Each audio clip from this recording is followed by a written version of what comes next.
For the cheapest LOL skins, visit skinsforlol.com. Once again, that is the incredible.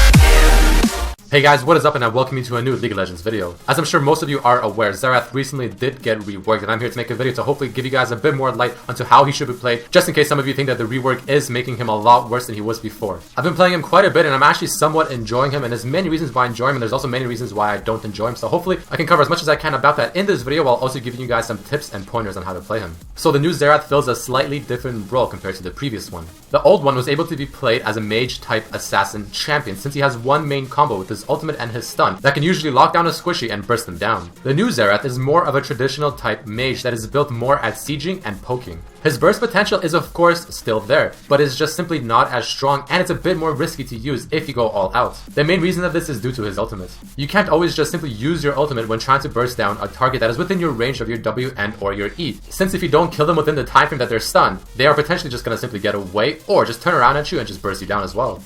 Take a look at this example. Here I'm standing on the side trying to find someone I can pick off. I see the Ashe is coming a little close. I land my stun, land my W right in the center. Throw the Q. It's not enough to kill her and I die. Now if I did have my ulti and use it there to finish her off, that would have even more further guaranteed the pull by Blitz. Since I'm so immobile while using the ulti, with the old Xerath I would have been able to combo the skills a lot better and finish her off a lot faster. One main reason is of course his ultimate makes him stand still, and after you're done standing still, the old Xerath will have a move speed buff just as he moves, but now you don't have that. With the old Xerath, comboing an E and your Q together for the stun and damage will technically do more damage and faster overall, since you have more time on using your ultimate, yet here, by the time you do your stun and fire your other skills, of course your Q and your W, and then use your ulti to finish off the targets, they are about to come out of the stun, and chances are you only got time for one guaranteed hit from your ultimates. With the old Xerath, you can just get all of your skills, even all 3 charges of your ultimate off really quickly before the stun even finishes. But on the bright side, Xerath now has 3 abilities, not counting his ultimate, that deal damage as opposed to 2. So with all these things in mind, I am not trying to say that the new Xerath is bad, nor worse, just different. Let's start off with this passive. This passive is only good in the laning phase. Outside of laning phase, especially late game, it seems to fall off extremely hard and more or less just be completely useless. At least the old passive made you a bit more tanky against assassins. But of course on the bright side, the new passive does make your laning phase a lot better since you have so much more mana sustain, especially if you auto attack a champion and get triple the mana back. So his passive is pretty much the opposite of what it used to be. Before, it used to be pretty useless in the laning phase, but not that bad in the late game. Now, in the laning phase, it's pretty useful, but late game, quite useless. Like I mentioned earlier, he does now have 3 spells to poke with and deal damage with as opposed to 2, which is a very nice thing, making his laning phase pretty strong, and he's also really strong at sieging turrets and just poking from afar. His Q has great range, especially since it doesn't require another skill to poke from a very far distance. But unless you are hidden, it can be of course somewhat hard to land and easy to dodge for the enemy champion since they see you charging it up. The damage however is great, it has amazing wave clear, it has great poke,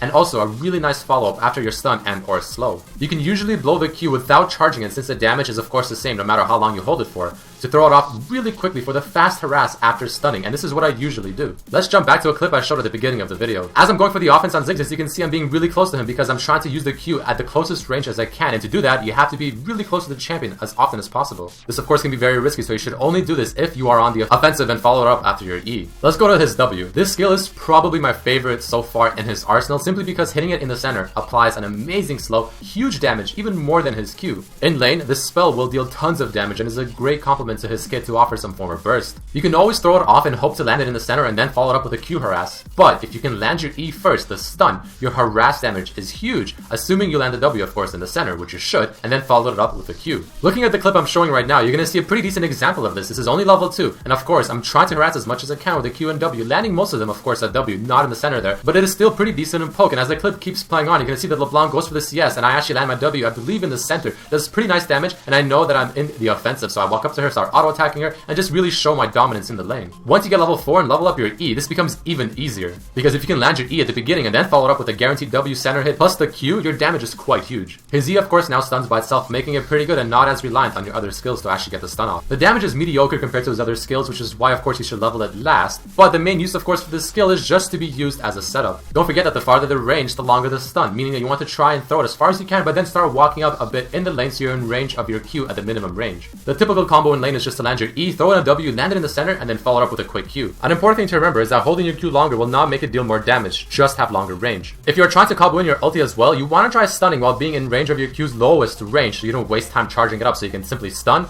W, Q ASAP, and then begin your ultimate, even though you'll probably only have time to get one guaranteed hit. Now finally, let's jump into his ultimate, which I honestly think is somewhat of an anti anticlimactic skill, especially when you compare it to how good his Q and his W are. It is way too easy to dodge, and one shot really does not deal that much damage. The ultimate is completely reliant on you being able to hit all 3 or at least 2 shots. My tip with his ultimate: don't try to land it on opponents that are running free. It is too hard to predict, and chances are you will miss a lot of the shots, if not all of them. However, if you have to do this because you're trying to pick off a low HP person running away, I recommend you don't hesitate. Instantly fire all 3 shots right away, making it as hard to dodge as possible. Don't fire, wait 3 seconds, and then fire, and then wait again. Throw it all right away. This should definitely increase your chances at hitting at least 2 hits of the 3. Take a look at this example. I'm walking down to the bottom lane because I see people are diving. As I look down, I see the Pantheon is very low, and he's actually about to back in that bush. So what I do is I would look at my ultimate, I see the range, just when it's enough range, I pop it, and I fire the shots right away, because the enemy team of course sees that my ulti is ready to go. They see the big marker around, so they will be a lot more cautious, which is why you fire it right away before they have any big chances to react and get ready to begin dodging. Another cool thing about his ultimate is that it can be very useful to help a teammate from afar, either to secure the kill or if they're being chased to scare off the enemy team. This ultimate really shines in team fights or when you're trying to attack someone from afar while they're also busy with something else. In a team fight, you can definitely pop this ultimate and then use it on the squishies in the back line, since their attention will be primarily focused on dealing the damage to your team.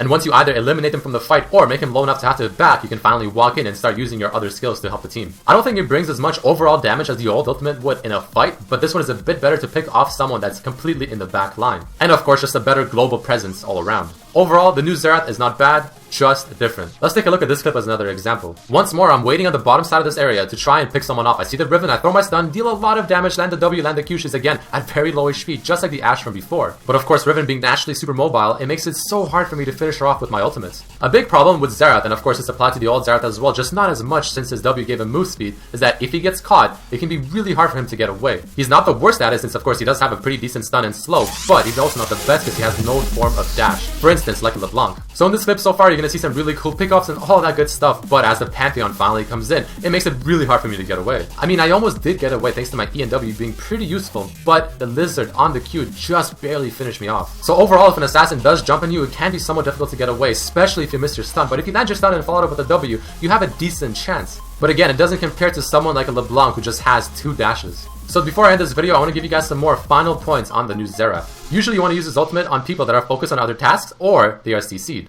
It can be pretty hard to burst someone down fully, however his EWQ combo is still pretty strong, especially considering that he has 3 damaging spells as opposed to 2 like before. I honestly feel like his new kit with those 3 spells is super good. I think it's just amazing, but his ultimate just falls behind compared to how good his other skills are. His laning phase is also really nice with his passive, giving him a lot of mana back. Again, he has 3 damaging spells in the laning phase, really good harass, great combo, great synergy, but his passive will fall off very hard in the late game and pretty much becomes trivial. So even though I would probably prefer the old Xerath, just because he has the assassin style to him with being able to burst someone down really quickly, the new one is still really good. He's a lot better at dealing damage from afar and just overall better sustained damage as opposed to burst damage. And if you're on the edge of whether or not you should try him out or buy him or whatever the case may be, I do recommend trying him out. He's definitely not a bad champion, he's just different. But that's it for this video, guys. I really hope you learned something new and maybe will give the new Xerath a whirl. If you have any questions about this Xerath, please post them in the comments below and I will try to respond as many as I can. For skills, I quickly want to mention, of course, leveling Q, W, and then E, and then items is really situational, and you can just go standard AP magic items such as an Athene's,